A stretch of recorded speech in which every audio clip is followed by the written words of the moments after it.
بسم اللہ الرحمن الرحیم۔ جامعہ اشرفیہ میں ایک بزرگ گزرے ہیں، مولانا ادریس کاندھلوی رحمۃ اللہ علیہ۔ انہوں نے معارف القرآن بھی لکھی ہے۔ وہ ایک واقعہ سنایا کرتی تھی، چونکہ وہ ایک فقیہ وقت تھی، اس لیے ان کا سنایا ہوا واقعہ سنانے کی جرت کر رہا ہوں۔ لاہور کا ایک گوالا تھا۔ گائے بھینس کی دودھ دوہنے والے کو گوالا کہتے ہیں۔ وہ نوجوان تھا، اس کے دل میں حج کرنے کی بڑی طلب تھی۔ چنانچہ جب لوگ حج کر کے واپس آتے تو وہ ان سے بڑے شوق اور محبت کے ساتھ سفر حج کے احوال پوچھتا تھا، حتیٰ کہ اس نے حج کے موسم میں لوگوں سے پوچھنا شروع کر دیا کہ لوگ حج پر کیسے جاتے ہیں۔ کسی نے اسے بتایا کہ حج کے لیے کراچی سے جاتے ہیں۔ چنانچہ اس نے لوگوں سے پوچھنا شروع کر دیا کہ کراچی کیسے جاتے ہیں۔ کسی نے کہا کہ اسٹیشن سے جاتے ہیں۔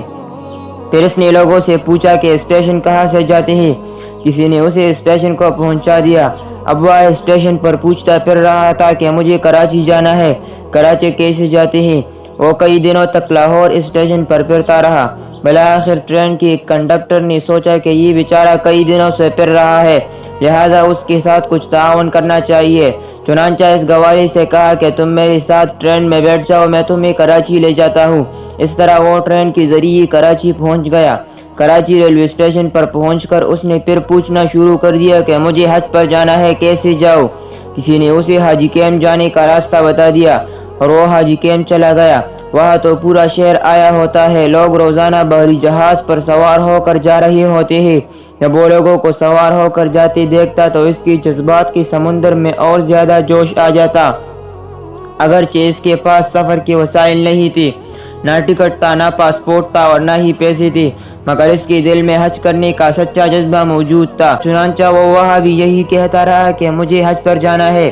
ایک دن اس کے دل میں یہ خیال آیا کہ جو حاجیوں کا سامان جہاز پر لے جانے والی کلی ہے، ان کی ایک مخصوص وردی ہے اور ان کو اوپر جانے کی اجازت ہے، لہذا مجھے کسی کلی سے دوستی لگانا چاہیے۔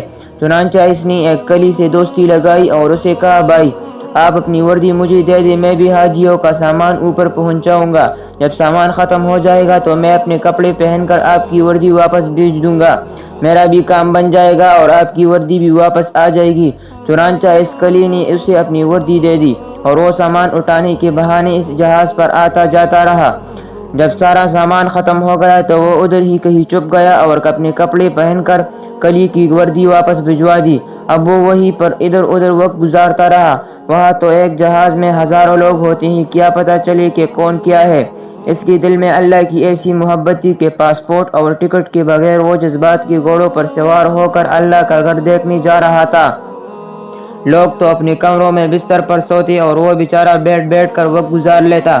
اس نے جہاز میں ایک بندے کے ساتھ واقفیت پیدا کر لی اور اس سے کہا کہ بھائی جب جدہ آئے تو مجھے بتا دینا۔ چنانچہ جب جدہ شہر کی روشنیاں سامنے نظر آنے لگی اور بحری جہاز ساحل کے قریب پہنچا تو اس آدمی نے کہا، وہ دیکھو جدہ آ گیا ہے۔ اس آدمی نے دیکھا کہ وہ نوجوان جہاز کے عرصے کے اوپر چڑھا اور کھڑے ہو کر اس نے سمندر کے اندر چھلانگ لگا دی۔ اسے تیرنا تو آتا نہیں تھا، چنانچہ جب وہ نیچے گر گیا تو پھر اوپر ابھر ہی نہ سکا۔ جب اس آدمی نے دیکھا کہ یہ تو نظر ہی نہیں آ رہا تو وہ سمجھ گیا کہ وہ نوجوان ڈوب گیا ہے اور اس نے دل میں سوچا کہ اچھا اللہ کو یہی منظور تھا۔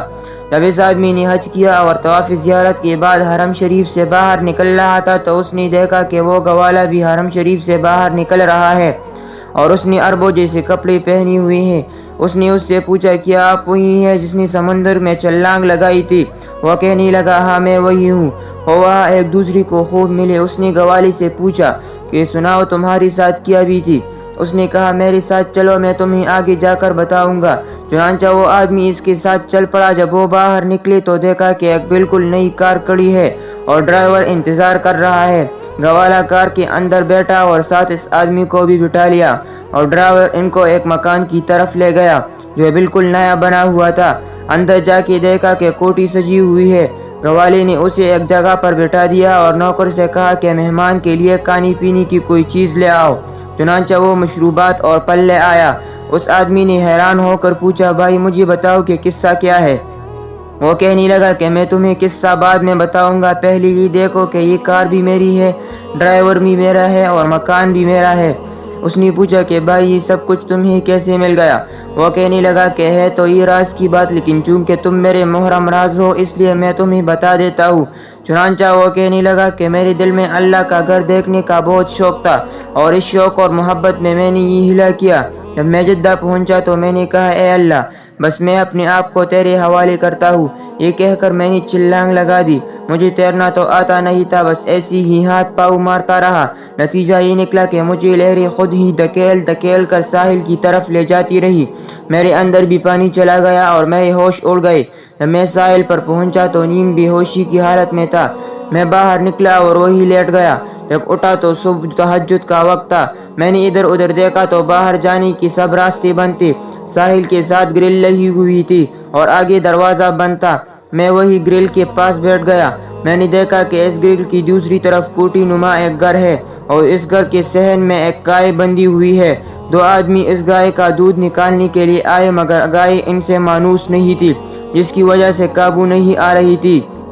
جب وہ دودھ نکالنے کے لیے بیٹھے تو گائے نے انہیں بیٹھنے ہی نہیں دیا اور بڑی مصیبت میں گرفتار تھے۔ ایک آدمی گائے کو پکڑتا اور دوسرا تن کو ہاتھ لگاتا تو گائے بھاگ کر دوسری طرف چلی جاتی تھی۔ وہ تقریباً آدھا گھنٹہ اس کے ساتھ کشتی کرتے رہے۔ میرا تو کام ہی یہی تھا۔ جب میں نے یہ منظر دیکھا تو میں نے انہیں اشارہ کیا کہ اگر مجھے کہو تو میں اس کا دودھ نکال دیتا ہوں۔ وہ تو عربی بولتے اور سمجھتے تھے، اس لیے ان کو اشارے سے ہی دودھ نکال دینے کی پیشکش کی۔ انہوں نے کہا آ جاؤ۔ میں نے کہا کہ یہ جنگلہ ہے، میں تو نہیں آ سکتا۔ اللہ کی شان کہ وہ کوٹھی اس سی پورٹ کے ڈائریکٹر کی تھی۔ اس کا ایک بیٹا تھا۔ ڈاکٹروں نے اسے ہدایت کی ہوئی تھی کہ اپنے بیٹے کو گائے کا دودھ پلایا کرے۔ اس زمانے میں فیڈر کی ماں نہیں ہوتی تھی، اس نے اسپیشل اپنی بیٹی کے لیے وہ گائے رکھی تھی۔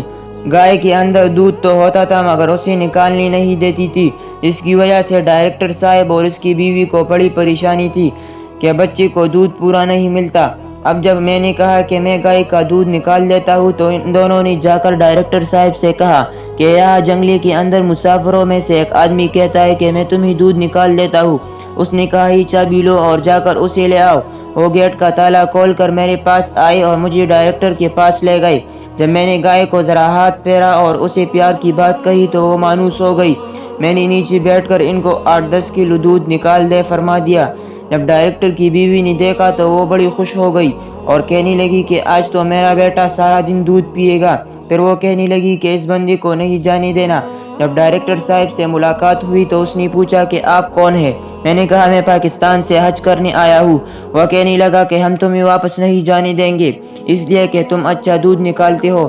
میں نے کہا کہ میں دودھ تو نکال دیا کروں گا لیکن میں نے حج بھی کرنا ہے۔ وہ کہنے لگا کہ تم فکر نہ کرو، ہم تمہیں حج بھی کروا دیں گے۔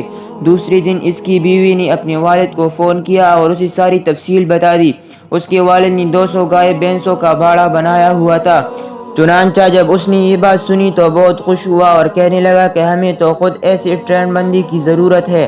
بعد میں اس نے ڈائریکٹر صاحب کو فون کیا اور کہا کہ اس بندے کو میرے پاس بھیج دو۔ اس نے کہا جی بہت اچھا، میں بھیج دیتا ہوں۔ چنانچہ ڈائریکٹر صاحب نے مجھے اپنی گاڑی میں بٹھایا اور اپنے سسر صاحب کے گھر پہنچا دیا۔ اس کے سسر نے مجھے کہا کہ میں تمہیں یہاں رکھتا ہوں، تمہارے ذمے یہ کام ہے کہ تم صبح شام میری گائے بھینسوں کا دودھ نکال دیا کرو گے۔ جب دودھ دوہنے کا وقت آیا تو میں نے اس کو 20-25 گائے بھینسوں کا دودھ منوں کے حساب سے نکال دیا۔ وہ بڑا حیران ہوا کہ اتنا دودھ بھی نکل سکتا ہے۔ وہ مجھے کہنے لگا کہ بس اب تم نے یہی رہنا ہے، اور میں نے اس سے کہا کہ مجھے حج پر جانا ہے۔ وہ تھوڑی دیر بعد یہی کہتا کہ اب بس تمہیں یہی رہنا ہے، لیکن میں جواب میں یہی کہتا کہ مجھے حج پر جانا ہے۔ میں 3 دن وہاں رہا اور تینوں دن وہ مجھے بار بار یہی کہتا کہ تم نے یہی رہنا ہے، اور میں اس سے کہتا کہ مجھے حج پر جانا ہے۔ تیسرے دن وہ کہنے لگا میاں ہم تجھے حج بھی کروائیں گے لیکن تم نے یہی رہنا ہے۔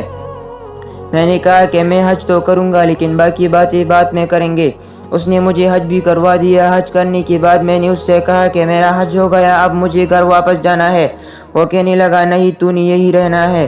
میں نے کہا کہ میرے تو بیوی بچی وہاں ہے۔ اس نے کہا فکر نہ کرو، میں نے ایک نیا گھر بنایا ہے، وہ گھر میں تجھے دے دیتا ہوں، لیکن میری یہ نئی گاڑی ہے یہ بھی تجھے دیتا ہوں، اور یہ ڈرائیور ہے یہ بھی میں تجھے دیتا ہوں۔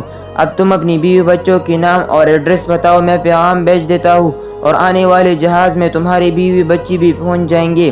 پھر ایک حج کیا، ہر سال حج کرتے رہنا۔ ایک ہفتے بعد پھر میری بیوی بچی بھی میرے پاس آ جائیں گے۔ میں نے حج بھی کر لیا ہے، اللہ نے گھر بھی دیا ہے اور گاڑی بھی دی ہے۔ یہ اللہ کے گھر کو دیکھنے کی برکت ہے کہ اللہ نے مجھے دنیا کی نعمتیں بھی عطا کر دی ہے۔ اب میں یہی رہوں گا، ہر سال بیت اللہ شریف کا حج کروں گا۔ بھائی ہم سے تو وہ گوارا اچھا ہے کہ اس نے دودھ نکالنے کی برکت سے بیت اللہ شریف دیکھ لیا ہے۔ سچ ہے کہ جب جذبہ سچا ہو تو پھر بات بھی بن جاتی ہے۔ اگر آپ لوگوں کو یہ ویڈیو اچھی لگی ہو تو میرے چینل کو سبسکرائب کریں تاکہ اس طرح کی اسلامی ویڈیو آپ لوگوں تک پہنچ سکے۔